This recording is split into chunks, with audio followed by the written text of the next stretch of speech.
Alright, well, welcome back everybody. So today we're going to be running power and water to the storm shelter, to the garden, and to the new shop over here, to the new pole barn. So I'm going to go ahead, I've rented this ditch witch because this is kind of hard packed clay ground. It's tough for digging. I have several hundred feet to dig because I'm going so many different directions. And I'm also going to run a new power cable to my pump and well too. So I'm going to have everything running off the 200 amp service at the shop. That way I can get rid of a temporary power pole, save that money every month as well. So a lot of running to do. I'm going to run everything in the same trench but separate the lines. There's no National Electric code I could find, but local codes like some separation between a water and a buried cable. So we'll be doing that as well, and hopefully this machine runs well. It's stuttering a bit at the shop yesterday, so hopefully it'll get through this project just fine. But let's go ahead and fire it up, get everything ran, and I'll show you what all we got going on.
I just love having to work on rental equipment. This thing is so out of adjustment, it's crazy. They've got some bolts down so tight that the spring can't even pull the throttle back to idle. Throttle's half working, again because this is so tight, and somebody has adjusted that top end limiter screw to where it would bog down as soon as you put it in the ground, like it wasn't getting to the full RPM. So ain't no way to work like this.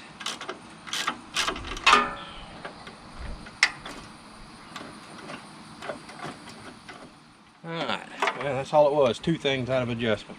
I'll be sure to put them back down lower than they need to be when I return it, and I'll tell the owner about this. But somebody's obviously tinkered with this to the point it didn't even sound like it was getting up to half RPMs whenever you would engage the chain, and you heard it just bogging right out.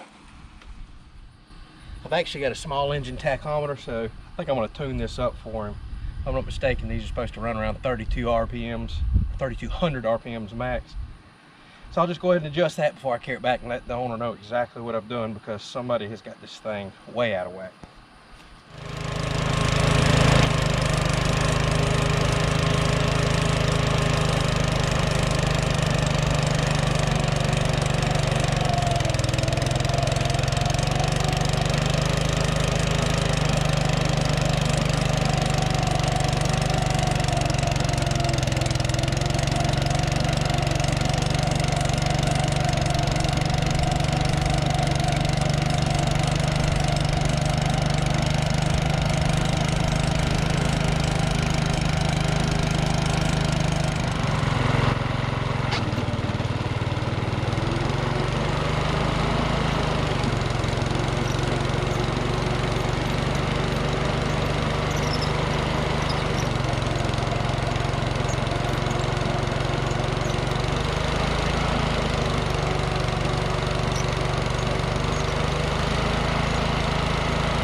Probably wondering, why am I rewiring my pump? Especially being that whenever we get a house built, eventually, we're gonna be running yet another wire to the house from the pump. And the reason I'm doing that is right now the pump is run to a temporary power pole that we put up when we first purchased this property. And that's what the RVs also run on. I have to pay a monthly maintenance facility fee for it. Power company sticks it to you. It's like $30 or so a month. There's some other taxes and stuff on top of that too. So once I move the RV over to the shop, it's going to be running off the main 200 amp service to the building. Well, this will be the only thing left on the temporary power pole, so I might as well run this to the shop. And the savings over the next many months before we ever get a house built, the savings of pulling that temporary power pole out, saving that $30 some odd a month, adds up dramatically. Far more than the cost of wire and the few minutes it takes to run the trench here with a ditch witch. So now I'll have every single thing currently on my main shop service. The other good thing about that is we're approaching hurricane season now. Actually, it just started.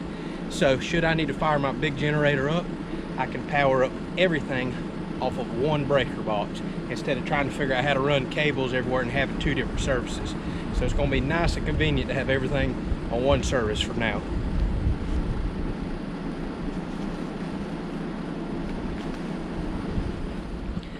Alright, I kind of got sidetracked and got to working and forgot to show me running the wire here, but here's where we're at. This trench is covered up. I'll pack it in later.